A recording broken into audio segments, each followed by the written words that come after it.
Помни, маленький народ, лего-сказочка живет. Пора, здравствуй, игра. Гу-гу-гу-гу-гу-гу. Все на свете я могу. Папе с мамой помогу, маме строить помогу. Гули-гули-гули-гу. В сказку я иду с бабулей. Радость ждет нас впереди. Сказка, приходи. Строим. Дверь мы в сказочку откроем. Лего откроем, домик построим. Ах, какие краски, это просто сказка. Лего пришел, как хорошо. Однажды бульдозер Шлеп решил прогуляться по лесу, убирая с пути упавшие ветки.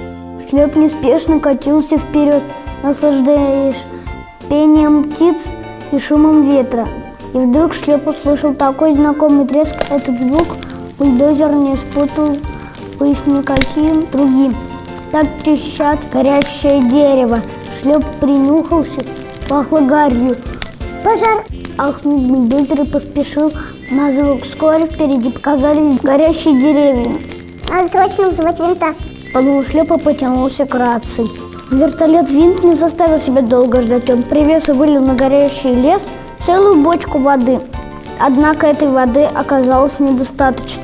Лес продолжал полыхать. «Я за второй партией, скоро вернусь!» — крикнул Винт Шлепу, скрываясь за облаками.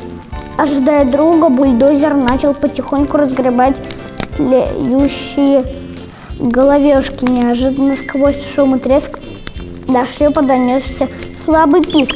Бульдозер выключил мотор и прислушался.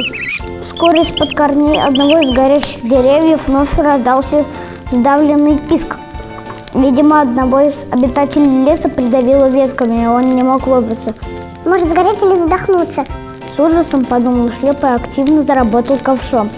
Он старался как можно быстрее добраться до горящего дерева, но жар, исходящий от огня, не давал бульдозеру приблизиться вплотную.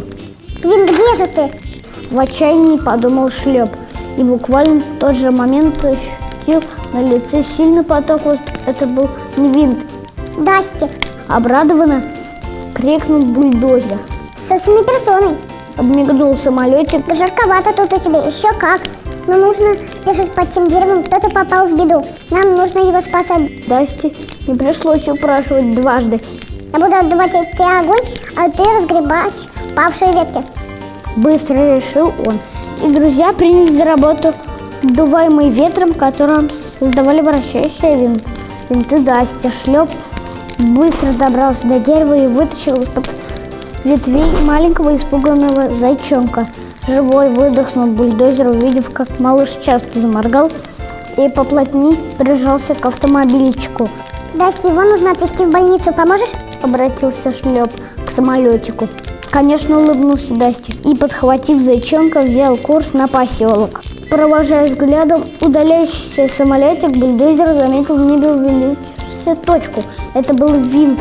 Подлетев вертолетик, вылил на горящие деревья вторую партию привезенной воды, и огонь наконец отступил. Ура! Сообща, друзья в очередной раз справились с пожаром. Не разжигай в лесу костер, огонь коварен и хитер, он уничтожит все кругом, а лес, он для животных дом, стать может пеплом этот дом, не навреди игрой с огнем.